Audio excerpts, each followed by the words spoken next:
Olá, sejam bem-vindos a mais um Podpex, o seu podcast de pesquisa e extensão.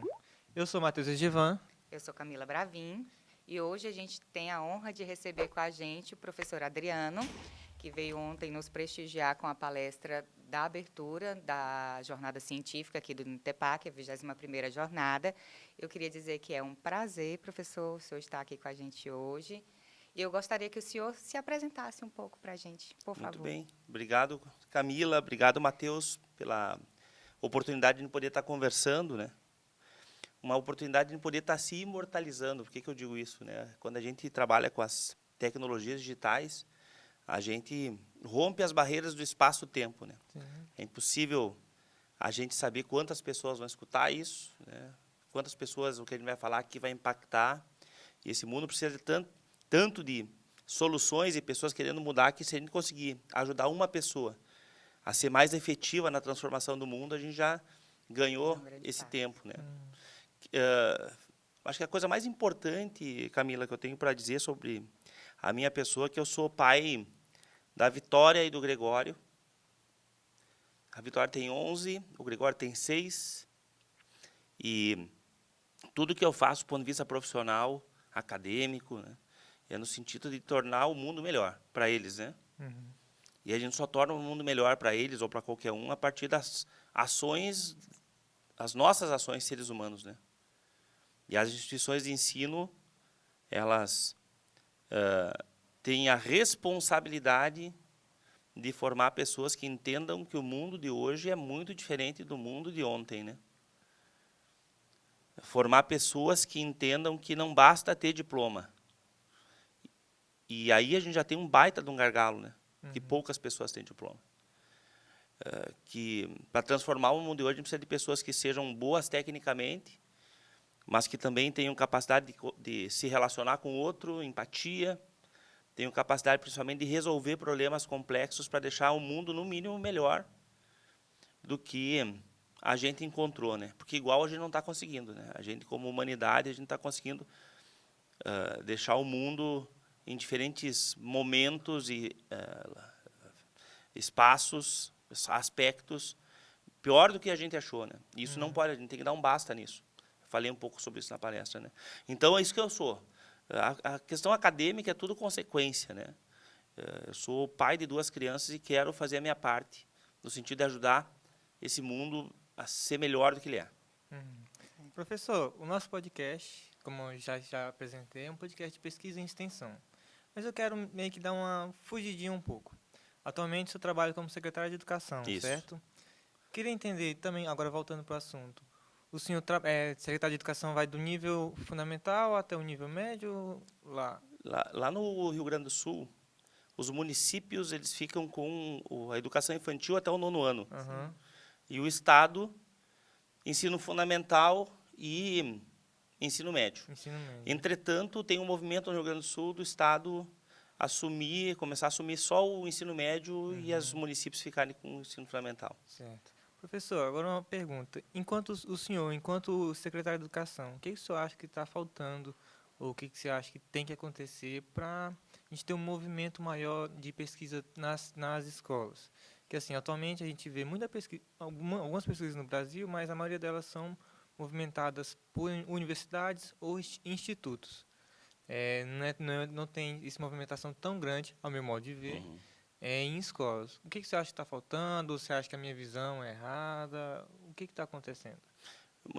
Primeiro, né, Matheus, não tem visão errada. A gente olha da onde a gente está, né? A perspectiva de É cada isso. um é Então, diferente. e aí que está a riqueza do negócio. Uhum, É a gente poder entender, e a gente tem tido um pouco de dificuldade nisso, de entender que as pessoas, a visão mais potente é a visão do grupo, né? uhum, As diferentes perspectivas, quando colocadas na mesa, vão nos dar uma visão mais clara de tudo, né? Antes de responder sobre onde é que está o problema, e eu vou me focar onde é que está a solução, talvez, na sequência, e por isso que aceitei o convite do prefeito Pedro, lá de Passo Fundo, para assumir a Secretaria de Educação. Esse é um podcast sobre pesquisa e extensão, né? Falei da Vitória, falei do Gregório, mas talvez seja importante, em função do teor assim do podcast, falar um pouco da minha carreira acadêmica. Eu sou formado em Ciência da Computação na Universidade de Passo Fundo. Quando entrei no primeiro nível, eu já comecei a trabalhar como estagiário lá na universidade. Então, já estou com 35 anos quase de universidade. Depois eu fiz o mestrado em Educação. Fiquei bastante tempo na computação, viu, gente? Gostava do curso.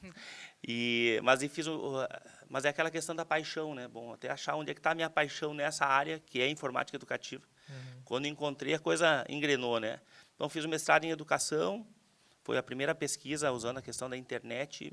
Na computação, já foi a primeira pesquisa com desenvolvimento para a internet da instituição. No mestrado também, daí foi a primeira pesquisa trabalhando com meninos de rua, a questão da internet. Eram 4 computadores na instituição que tinham internet, a gente trabalhou com isso. O doutorado, então, eu trabalhei a questão de formação de professores, porque a gente tem pressa nesse mundo, né? Eu falava ontem, e tem um pouco a ver com a nossa conversa, com a tua pergunta, Matheus. As instituições, elas se encastelam, né? A gente cria um mundo encantado da pesquisa. A gente reclama que não tem recurso, realmente tem pouco recurso, que às vezes não tem aluno, realmente tem pouco aluno. Mas ainda é uma situação, e agora como secretário de Educação, muito privilegiada em relação, perdão, em relação ao que os professores vivem na escola, no dia a dia, no mundo real, né? Então, a gente vai lá com os nossos equipamentos, a gente vai lá com os nossos bolsistas, a gente vai lá e fica 3, 4 dias, às vezes 5, 2, 3 semanas, não importa, e vai embora. Então, é um mundo muito encantado e que não nos dá a real dimensão de quais são os desafios do mundo. E pior do que isso, né? Não só não dá a real dimensão, como, no fim das contas, gera um produto que é de nós para nós mesmos, para os nossos pares. Sim. Não transforma a vida lá na ponta, né? Então, no mestrado, eu fui trabalhar com a parte de formação de professores, porque não adiantava, no doutorado, né, depois do mestrado, não adiantava eu ter feito um trabalho, se não formar professores para que a gente possa dar mais potência para isso. Fiquei 1 ano na Itália, na Universidade de Roma III, fazendo o doutorado de sanduíche. Finalizado isso, eu fiz um pós-doutorado em Educação e outro pós-doutorado em Informática na Educação. Sabe que até eu entrar na Secretaria de Educação, eu não dava muita bola para essa questão da titulação acadêmica, porque, de fato, a titulação não garante eficiência, eficácia, né, efetividade no ato de formar pessoas, né? Mas, em contrapartida, se nós, a educação, a gente não valorizar esse caminho do estudo, né, esse caminho da formação acadêmica, da formação de outros, porque acho que a grande questão dos doutores é a responsabilidade, é você formar outros pesquisadores. Sim. Sim, com certeza. Né? A gente tem uma responsabilidade, claro, em formar cada um pesquisador, como a gente falou antes, mas a gente precisa também ter energia e competência para dar para aqueles caras que escolheram a ciência, que é quem faz mestrado e doutorado, aquilo que eles precisam, né? Que é a orientação no sentido da construção dessa carreira. Então, eu comecei, de um tempo para cá, a valorizar um pouco mais isso, não como carteirada, mas como testemunho assim da importância da formação acadêmica e que a gente valorize isso, né? Se nós, a educação, não valorizar isso, quem é que vai valorizar, né? Feito esse retorno, Matheus, eu vou refletir um pouco sobre a tua questão, né? Bom, a gente tem um problema. O problema é as pessoas chegam na instituição de ensino de curso superior, já chega uma parcela muito pequena da população, Sim, de fato. com uma percepção de que, bem, eu vim aqui para escutar, de preferência pouco. Você veio aqui para falar, de preferência muito. Não tome muito meu tempo, eu quero acabar essa aula e ir para casa rapidão. O que é muito louco, né? Por que é muito louco? Por vários motivos. Primeiro, porque eu falava ontem na nossa palestra ali, na nossa conversa, né, que o ser humano tem que reconhecer que o que importa mesmo, de verdade, no fim das contas, é o nosso cérebro e o que ele faz. É verdade. É isso, né? É o órgão mais sexy do corpo humano, né? Isso aí, é o órgão mais sério do corpo humano, é o nosso cérebro, né? A gente tem que reconhecer isso. E ele é movido a problemas. É isso. Por que quando as pessoas quando ficam mais velhas, e são diagnosticadas com demência, com Alzheimer, o que os médicos dizem? Vamos exercitar esse cérebro. Vamos ler mais, perdão, vamos fazer palavra cruzada, vamos fazer crochê, tricô, porque a gente tem que exercitar o cérebro, né? Então, ele de fato, é o que define quem nós somos, né? isso é tão forte que se você pegar qualquer pessoa com lesão cerebral, por exemplo, não importa quem ela era, ela acabou. Acabou do ponto de vista assim da completude, né? O ser humano que tem um físico que funciona, um intelecto que funciona, um emocional adequado, equilibrado dentro do possível, né? Então, o cérebro ele é muito importante. Então, você vem em um contexto em que as pessoas chegam no ensino superior achando que a vida é isso. Ou seja, o cara já fez um vestibular para aquilo, né? Ou seja, quando eu tenho um processo seletivo que a pessoa diz, eu quero fazer esse curso, significa que nós, instituição, a gente tem um trunfo na mão, que é o quê? Alguém que escolheu fazer aquilo, ele não é obrigado. As pessoas, a obrigatoriedade é a educação básica, ninguém é obrigado a fazer curso superior. Então, se o cara fez, é porque ele quer, né? Daí tu chega na escola, eu estou falando aqui da realidade que eu na universidade, da realidade que eu conheço, não conheço assim profundamente, nem superficialmente, na verdade, a realidade aqui da instituição de vocês, dessa instituição que tão gentilmente me recebeu ontem, ITEPAC, de Araguaína. Unitepac. Isso. Unitepac. Unitepac agora. Ainda chamam de Tepac, faz tempo. Unitepac. Unitepac. Então, os caras chegam na instituição achando que é a mesma lógica da educação básica. Ir lá escutar, estudar um pouquinho antes da prova, achar que o melhor momento da aula é a hora que ela acaba, calcular a presença para ter a presença exatamente que precisa, tentar participar o menos possível da vida da instituição, né? Então, isso não é culpa só das pessoas, isso é um processo que vem lá de trás, esse é um problema que a gente tem, né? Qual é a solução? Vamos tentar focar na solução, porque o problema é fácil a gente identificar, né? Talvez a solução passe por a gente começar a se preocupar um pouco mais com essa cultura de aprendizagem antes, mas ainda antes do ensino médio. Eu falava ontem com o professor Mário, porque é normal, né? Qual é a instituição que vai fazer uma campanha de marketing para vestibular para os alunos da educação básica? Nenhuma no mundo, isso não vai acontecer. Bom, mas... E daí a gente não tem gente. Às vezes tem cursos na nossa instituição, alguns cursos como de TI, por exemplo, eles saem, tem procura, mas não é aquela procura que se esperava que tivesse, né? No mundo de hoje. Mas porque a gente tem que buscar ali mesmo, o ensino médio, né? E a minha pergunta é, e se nós começássemos a nos preocupar com essa cultura da aprendizagem ainda antes? Lá na educação básica, uma aprendizagem menos conteudista, uma aprendizagem mais prazerosa. O que você estava falando, eu lembrei justamente, não sei se foi uma reportagem, foi tanto uma charge que eu vi, quanto acho que uma reportagem, que eles mostram que muita coisa evoluiu, carros, transportes, aviões, tecnologia, tudo isso evoluiu, mas a educação básica não. Ainda não. Ainda é aquele mesmo modelo de 1970, em que tem todos os alunos lá, sentados na cadeira, escutando o professor falar e escrever no quadro. Só acho que se eu tivesse uma mudança significativa na educação básica, às vezes tirar o professor da frente, ou então colocar ele mais próximo dos alunos, fazer um incentivo melhor aos alunos, só acho que teria uma diferença na educação superior? A primeira questão, Matheus, que eu tenho que dizer, assim, olhando enquanto pesquisador da educação, assim, se a gente for olhar mais de perto, de dentro dela, tem muita coisa mudou, viu? Muita coisa mudou. A gente não pode dizer que nada evoluiu, né? Mas acho que muita coisa mudou. De uma forma geral, os processos formais, e aí sim a gente tem uma homogeneidade assim, de funcionamento, ele é baseado no falar ditado do professor, no conteúdo e na previsibilidade. O que quer dizer com previsibilidade? No momento que eu tenho uma grade curricular, um conteúdo já pré-estabelecido, significa que eu estou adivinhando o que vocês precisam. O que é meio difícil e complicado no mundo de hoje, né? Bom, mas se a gente for pensar lá na base da educação, ok, tem algumas questões básicas da linguagem, das ciências, da matemática, que de fato a gente precisa ter, porque sem elas a gente não pode ir adiante, né? O problema é quando a gente acha que a gente precisa do início até o final definir o que eu devo aprender, quando eu devo aprender, de que forma eu devo aprender.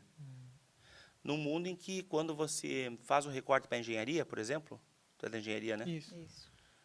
Tu diz o seguinte, olha, o que eu aprendi na área de humanas foi legal, mas eu não vou usar mais.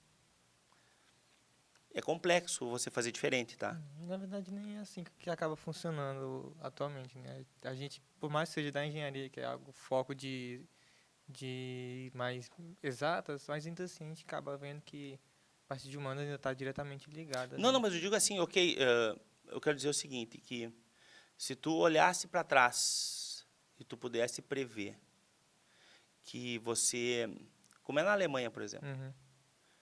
os caras têm um conjunto de testes que vão identificar, bom, o Matheus é um cara que tem habilidade aí, competência para engenharia. Todas as disciplinas as focam para a questão das exatas. Entendi. Ela não, ela Desde o não larga de começo. mão o É. resto, Aham. tá? Entendi. Mas ela dá mais ênfase. Se você pudesse, o Matheus do hoje, voltar para o pai ou para a mãe do Matheus do ontem, ou para o Matheus do ontem, dizer o seguinte, olha, tu vai fazer engenharia. O teu envolvimento com a matemática ia ser muito diferente. Então, eu não estou descartando, eu só estou dizendo o seguinte, que a gente vai fazendo escolhas e algumas áreas passam a ser mais importantes e mais determinantes para a minha atuação profissional Sim, com certeza. do que outras, né? Bom, então a gente tem uma lógica, ok, na educação básica eu estou construindo a base, beleza, mas depois a gente vai para o ensino superior e algumas áreas vão ser mais efetivas, mais importantes do que outras na minha atuação, né? Entretanto, o que tem aqui, Matheus? A gente tem uma situação, e Camila, em que eu tenho um conjunto de possibilidades agora no mundo, e aí é que entra o que tem que mudar um pouquinho, para que eu possa ter acesso à informação, porque ninguém falou que a educação não pode ser, em alguns momentos, verticalizada, professor e aluno. Uhum. Daqui a pouco até em muitos momentos. Ela não pode ser só isso, né? Eu lembro muito bem quando eu fazia a faculdade, mas não muda muito para a questão da educação básica, né? A única forma de eu saber sobre determinado assunto era com o meu professor. A gente não tinha internet. A gente não tinha os livros que o professor tinha. Então, eu precisava ir para algum local para alguém me falar sobre o mundo, né? Bom, isso não precisa mais, né? Não precisa. Eu preciso de alguém que me ajude a partir desse mundo de questões aí, de possibilidades, entender o que importa e o que não importa. Tem um cara chamado George Siemens, que é um pesquisador canadense, que ele tem uma teoria da aprendizagem para a era digital chamada conectivismo, e ele diz que mais importante do que eu ter a informação na minha cabeça, eu ter a capacidade de localizar informações e separar o joio do trigo. Uhum. Isso é fundamental no O mundo que de é fake útil, news. o que não vai ser, É né? isso aí. E depois como eu articulo. E aí entra o papel das instituições. Voltando à tua pergunta e tentando agora ser mais direto, né? Qual é a solução que a gente poderia ter? Bom, é começar a focar antes ainda na educação básica, trabalhando, sim, as questões necessárias do ponto de vista de conteúdo, mas começando a colocar ali dentro contextos mais participativos. Ontem eu falei da aprendizagem criativa, né? A aprendizagem criativa, e olha só como a solução já está aí. Então, às vezes, quer buscar lá na frente, mas já está aí a solução. Sabe aquela história do faço o que eu digo e não faço o que eu faço? Uhum. Então, a gente tem o Dewey, por exemplo, em 1938, que ele fala da educação pela experiência, ele está falando do movimento maker, ou seja, eu vou aprender enquanto eu estou fazendo as coisas. O mundo é o local de aprendizagem. Tem o Paulo Freire, um pouquinho depois, que falava, ninguém educa ninguém, nós nos educamos uns aos outros, mediatizados pelo mundo, né? Ontem eu falei do Piaget, né? Qual é a função da educação, né? Formar pessoas capazes de transformar o mundo, de inventores, criadores, descobridores. Está aí, a gente não faz. E daí, nesse livro da aprendizagem criativa, olha o que ele diz o seguinte, ele diz que a lógica da aprendizagem deveria ser a mesma lógica da educação infantil. Quem tem filho nessa idade sabe do que eu estou falando, né? Na educação infantil, tudo é feito em grupo. Na educação infantil, tudo tem base na exploração. Na educação infantil, a todo momento, as pessoas estão falando sobre o que aprenderam. A todo momento, eles estão se divertindo, né? Por que isso não perdura até o final? Por que para nós, uma boa tese de doutorado é a tese que leva o cara quase à depressão?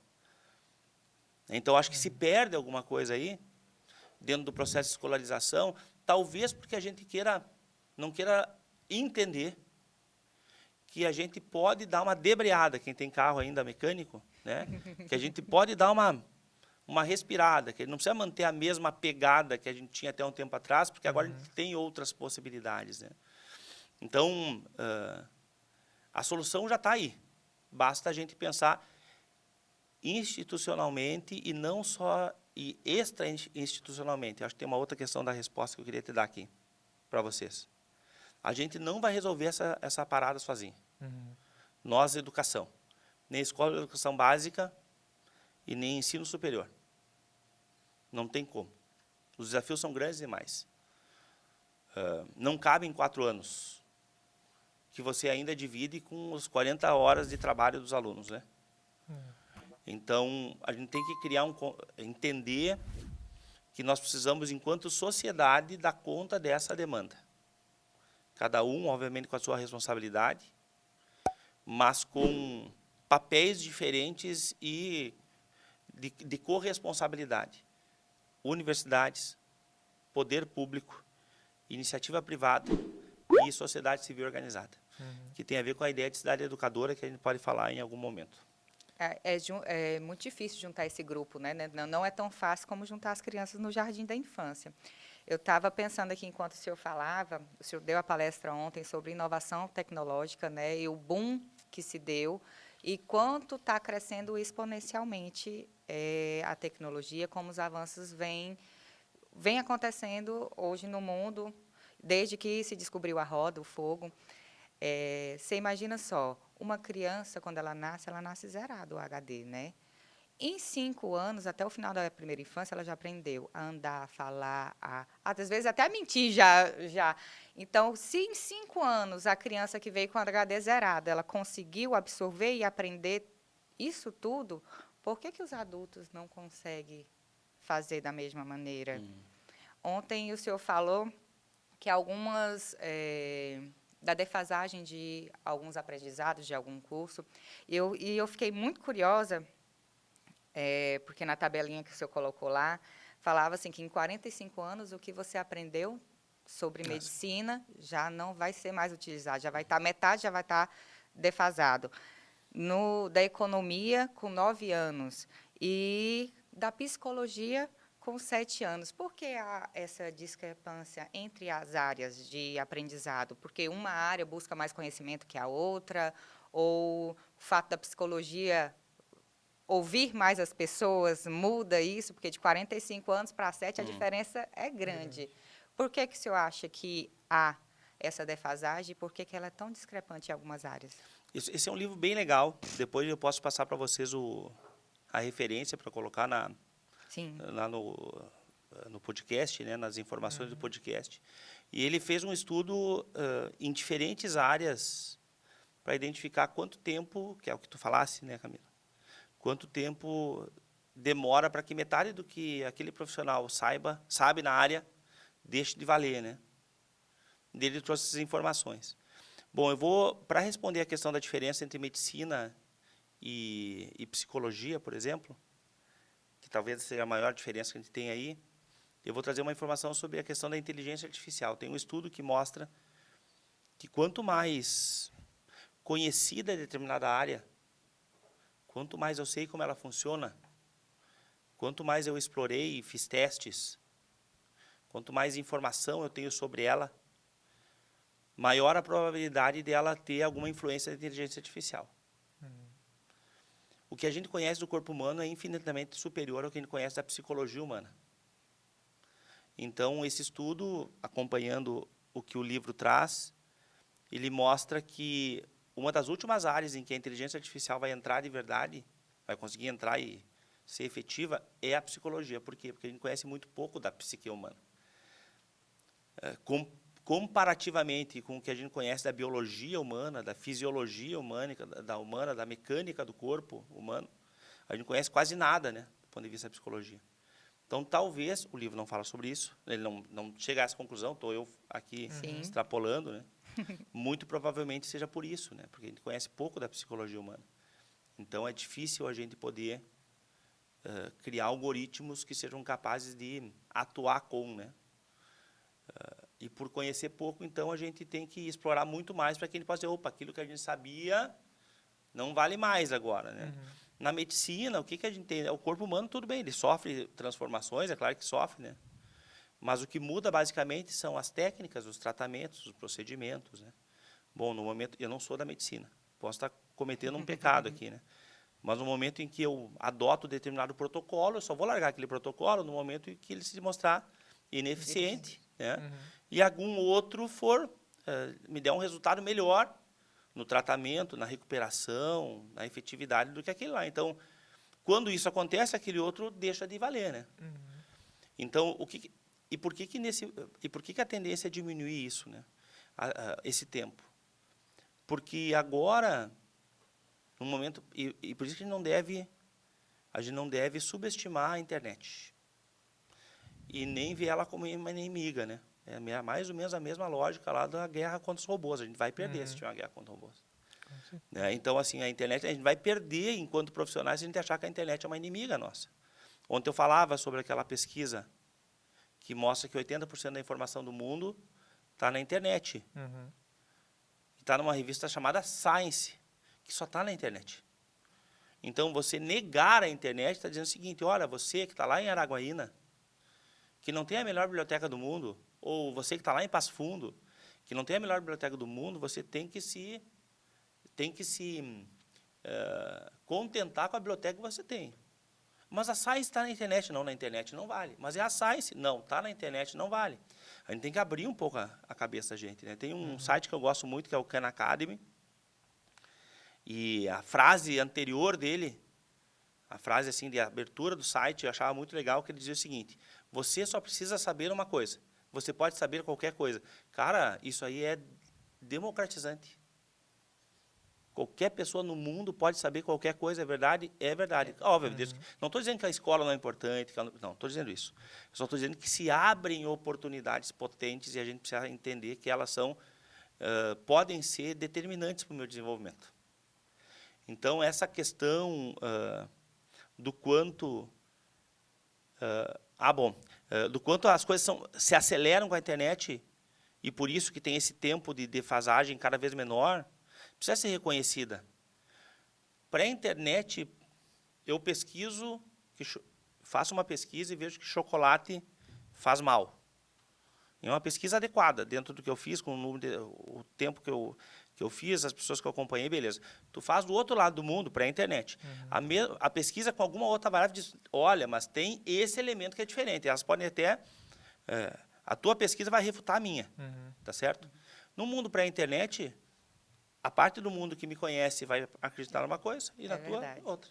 No mundo da internet, no mesmo segundo, a coisa muda. Então, é isso que faz essa aceleração da defasagem do que a gente sabe. E a questão é o seguinte, estou falando de saúde, vamos falar de engenharia. Aquela técnica, aquele método construtivo, não sei se tu é da civil do que... Sim, da civil. Que foi descoberta lá do outro lado do mundo, que diminui o tempo de construção, reduz em 90% as anomalias da obra. A hora que as pessoas souberem, elas vão querer aquela técnica. Se tu não souber, tu vai cair fora. Sim, exatamente. Sabe? Então, é importante que a gente entenda que... E por isso que eu falava ontem, né? Quando eu falo em ser cientista, todo mundo ser cientista, não estou falando de todo mundo fazer doutorado. Eu estou falando de todo mundo se colocar no mundo como alguém que é curioso, como alguém que quer conhecer coisas, que está disposto a errar com controle, né? Que quer trazer soluções para o mundo. É isso que o mundo precisa, né? E por isso eu tenho que estar ligado no todo, né? Professor, deixa eu só um minutinho, Matheus.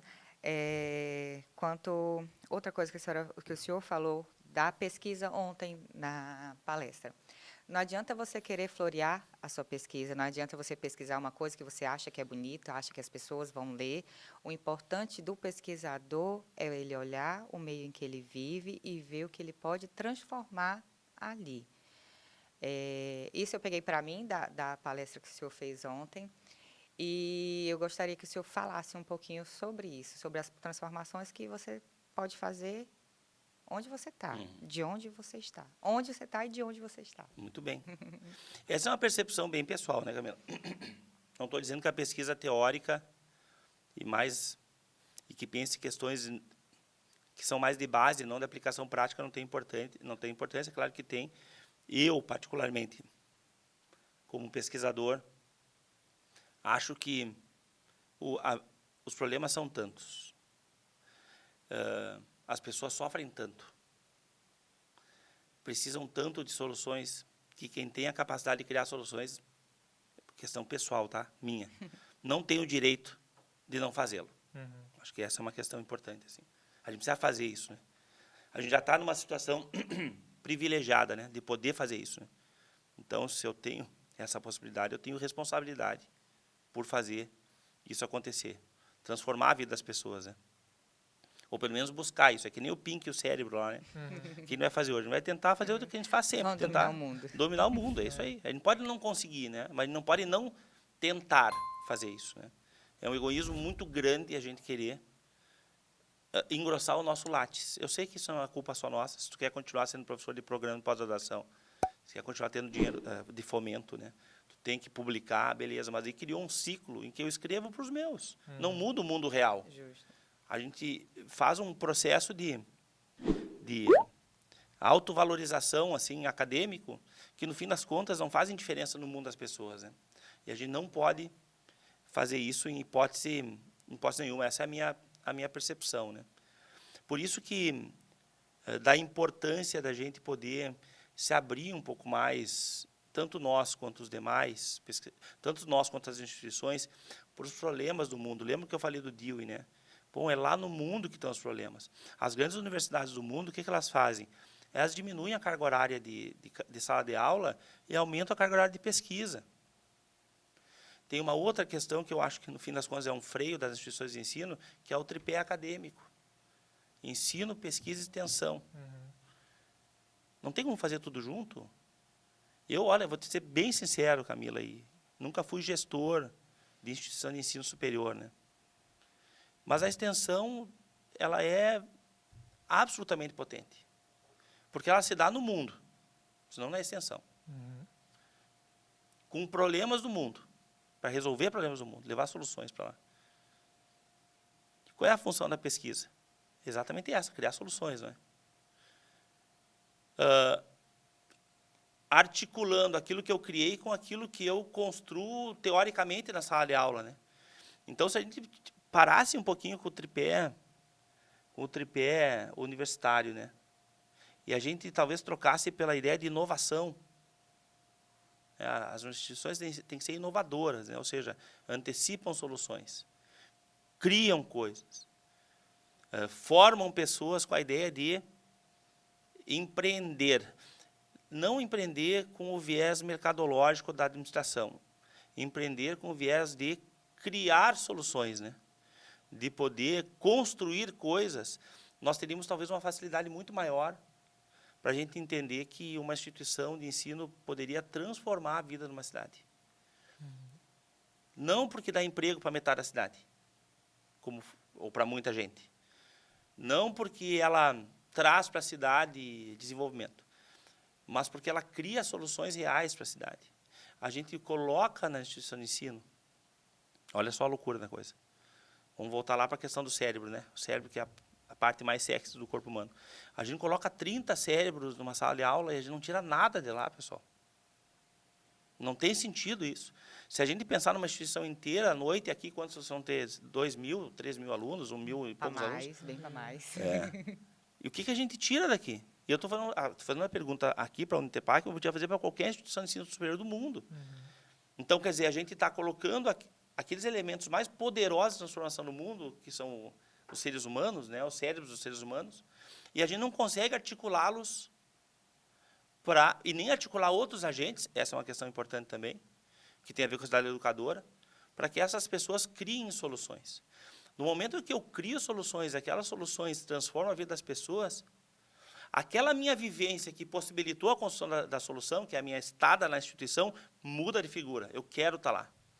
Quando a gente falava da aprendizagem criativa, né? Projeto, paixão, pares e pensar brincando, a paixão é fundamental e ela se estabelece com a vivência, né? Quando eu vejo que o que eu faço é importante para mim ou para alguém que eu gosto, né? Que transforma a vida de alguém. Então, acho que esse é um elemento importante, né? Nem nós, que a gente faz pesquisa, conseguimos fazer bem isso, porque a gente se encapsula, né? Nem as instituições, porque elas também se encastelam, e não criam um contexto de abertura, né? Por isso que eu acho que a extensão, eu gosto muito da extensão, eu sou extensionista na UPF também, na Universidade de Passo Fundo, ela é potente demais, porque ela apaixona, e ela cria espaço para que a ciência vire realidade. Professor, para finalizar, queria só fazer uma pergunta. São quase duas em uma, mas é uma. Ontem, o senhor falou um pouco sobre tecnologia e inteligência artificial, e aqui o senhor também comentou um pouco. Eu queria entender o que seria da pesquisa e principalmente das pesquisas atuais, sem a tecnologia, sem essa inovação e principalmente sem a inteligência artificial, atualmente está sendo tão presente no mundo como um todo. Bom, pesquisa, e a gente tem que aqui separar. A gente está falando da pesquisa acadêmica, mas tem também a pesquisa científica, que difere um pouco da acadêmica, aquela que acontece dentro da clínica, dentro do hospital, dentro da empresa, né? Que precisa do cientista, obviamente, né? Sem a tecnologia, eu acho que ela ficaria mais lenta. Acho não, ficaria mais lenta, ponto. Acho que essa questão é importante. Eu não cheguei a falar para o pessoal ontem, porque a ideia era falar mais ciência, tecnologia e inovação, né? Mas se eu fosse falar sobre tecnologia, eu tenho assim, tranquilidade para dizer, o profissional que não domina a tecnologia é um profissional de segunda categoria. A mesma coisa para o cientista. Puxa, mas eu sou tão bom, mas quando tiver alguém tão bom quanto você, que domine a ferramenta X, ele vai estar anos-luz na tua frente. Eu tenho um orientando agora de Angola, o Francisco, um abraço para o Francisco, que é meu orientando de doutorado, né? Só que ele domina ferramentas de análise quantitativa de uma forma absurda. Absurda. Daí ele estava fazendo a questão a gente ia discutir a questão do impacto da digitalização na sala de aula. Eu, dentro do meu conhecimento nulo dessa área, eu ia fazer uma pesquisa bibliográfica, teórica, né? O que ele fez?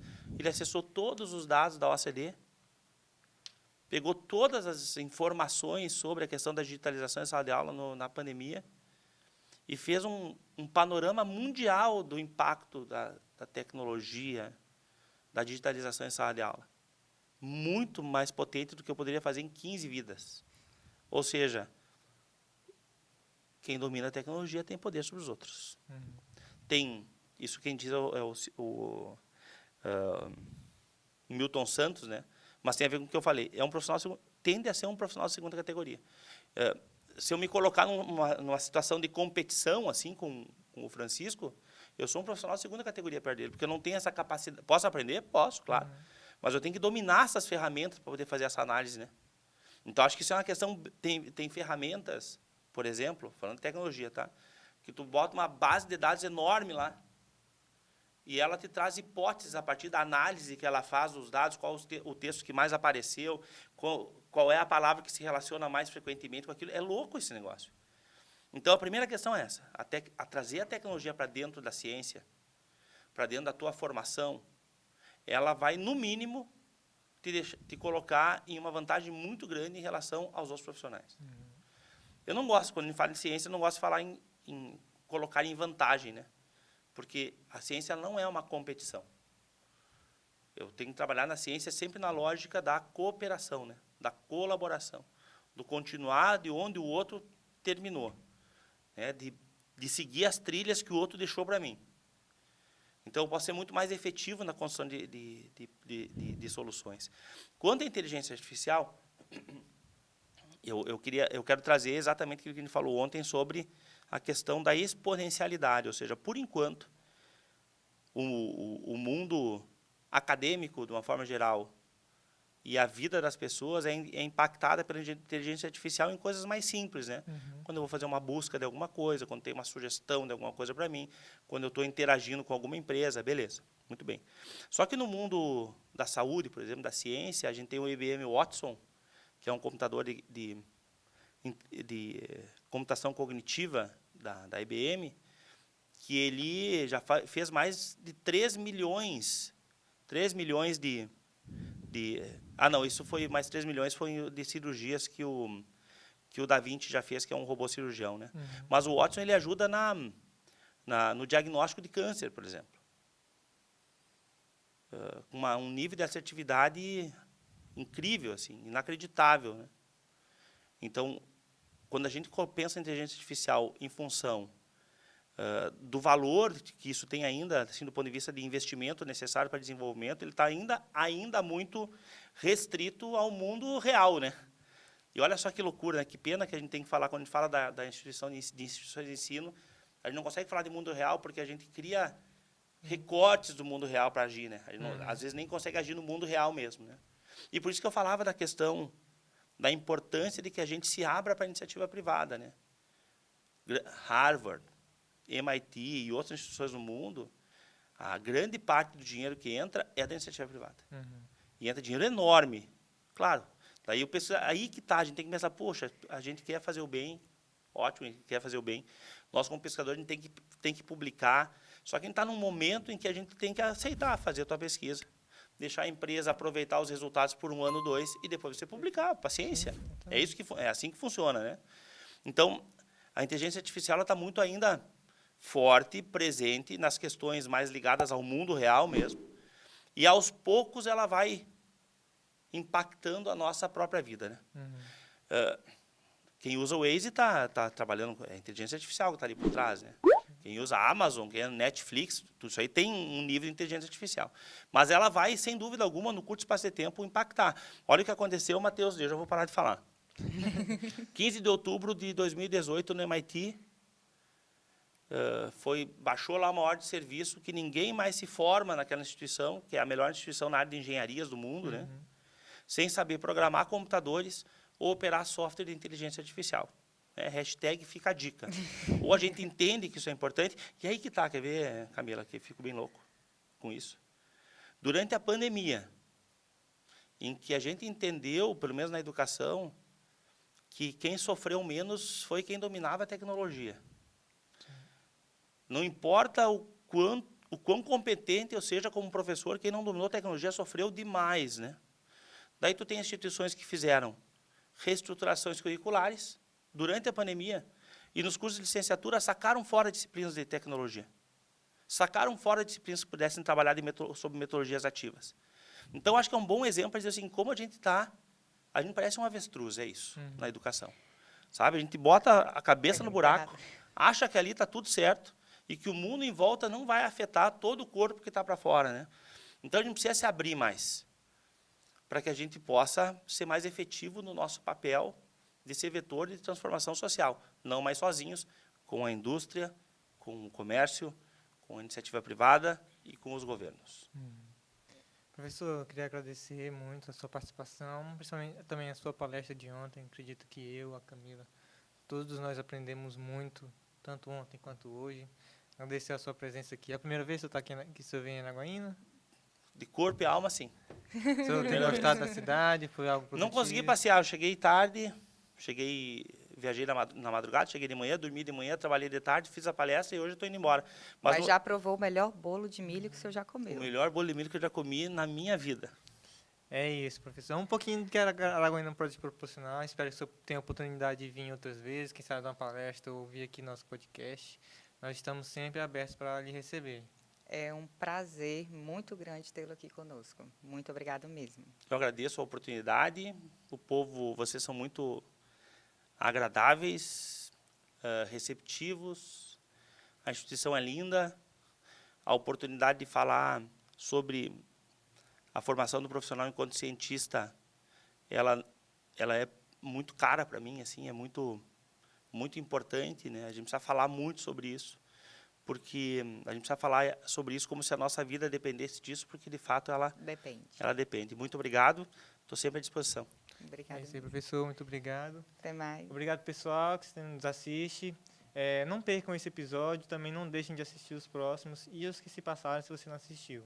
Muito obrigado, até a próxima. Até mais. Tchau, gente.